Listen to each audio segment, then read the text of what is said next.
मैं वैष्णवी आप सभी का स्वागत वंदन अभिनंदन के साथ एक बहुत प्यारा सा गीत लाए हैं,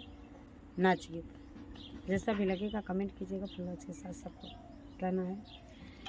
कि हमारा सोने कई कटोरिया रस डुबायु ना नदी, हमारा सोने कई कटोरिया रस डुबायु ना नदी, रस डुबायु ना नदी हो रस डुबायु ना नदी, हमारा सोने कई कटोरिया रस डुबायु ना नदी, हमारा सोने कई कटोरिया रस डुबायु ना नदी। सोने की थाली मजे वना परोसो हमारा बनला जेवनवा तुझे वायु ना नदी, हमारा जेवा तई बाला मुआ बेला मायु ना नदी, हमारा जेवा तई बाला मुआ बेला मायु ना नदी, हमारा सोने कई कटोरिया रस डुबायु ना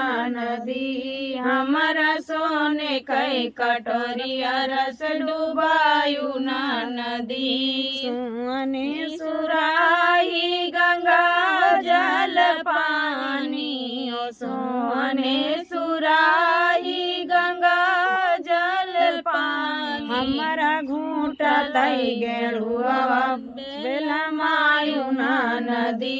गेड़ुआ घूंटा तई बाला मुआ बेला मायु ना नदी, गेड़ुआ घूंटा तई बाला मुआ बेला मायु ना नदी, हमारा सोने कई कटोरवा रस डुबायु ना नदी। ले मंगाई लाई ची कबीरवा लगायो बीरवा कूचा तई बाला मुआ बेला मायु ना नदी, बीरवा कूचा तई बाला मुआ बेला मायु ना नदी, हमारा सोने कई कटोरिया रस डूबा सोने कई